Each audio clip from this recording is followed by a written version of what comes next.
오늘 또 반갑습니다. 저는 교실 떠난 국어교사 박전현입니다. 자, 문정희 시인의 겨울일기입니다. 자, 하필 겨울에 사랑하는 임과 이별했다.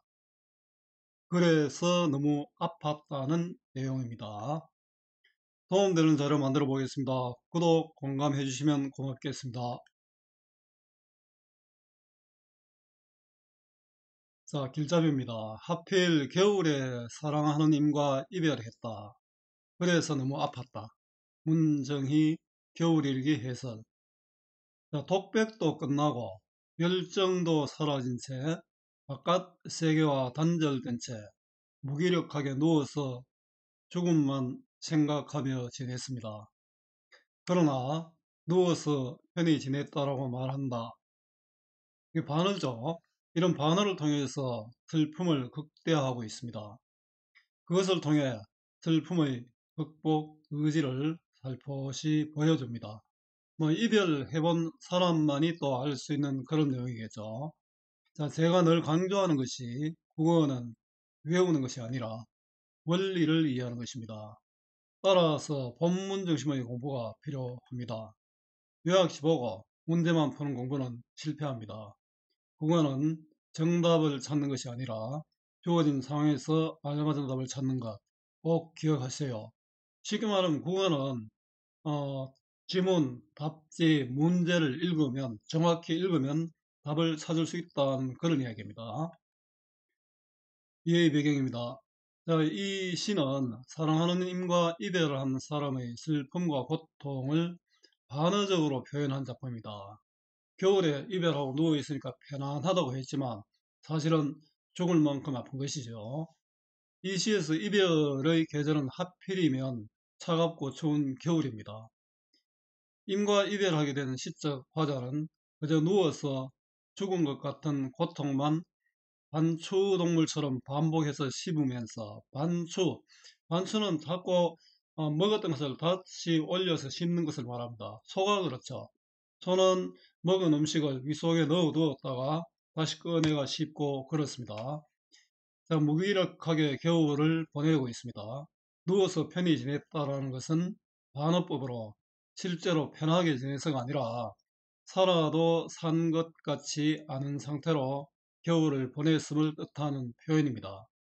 자, 어떻게든 되돌려 보려고 내뱉었던 수많은 말들도 아무 소용없이 지나가고 이젠 마음속에 어떤 분노나 열정도 남아 있지 않은 채 화자가 할 수 있는 것은 그저 죽음만을 생각하며 누워있는 것 뿐입니다. 모든 것에 관심을 끊고 체념한 화자의 모습은 이별을 겪어본 독자들이라면 누구나 공감하고 있을 것입니다.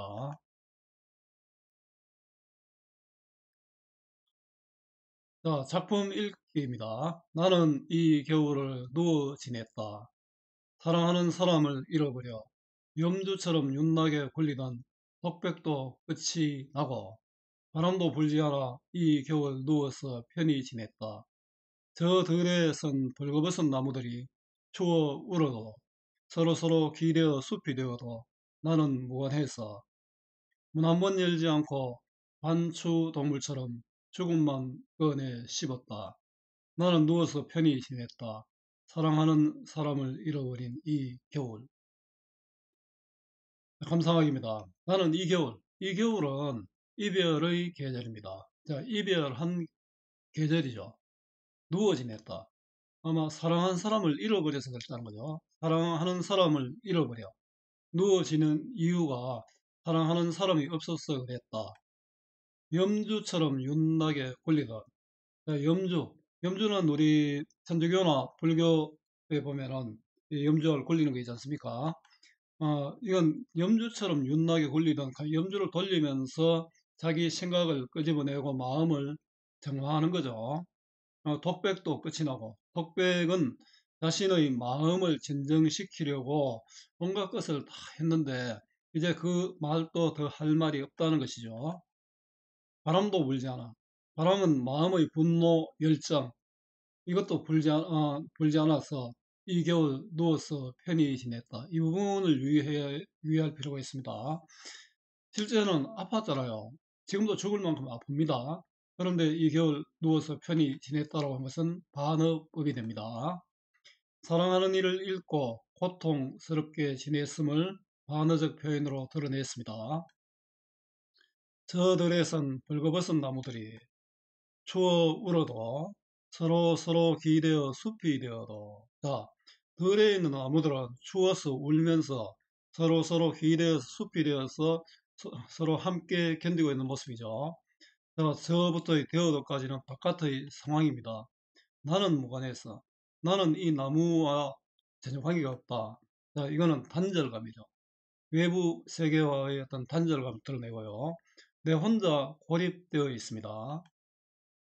문 한 번 열지 않고 그 세상과 단절이죠. 단추동물처럼 죽음만 꺼내 씹었다.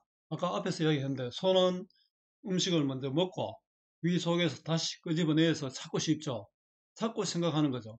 자꾸 아마 옛날에 그 임과의 어떤 사랑했던 그 시절을 생각할지도 모르겠습니다. 완초동물은 되새김질인데 이건 바로 철험에서의 직유법이죠. 항상 생각했다. 문 한 번 열지 않고 방 안에서 누워서 온갖 생각을 다 했다는 거죠.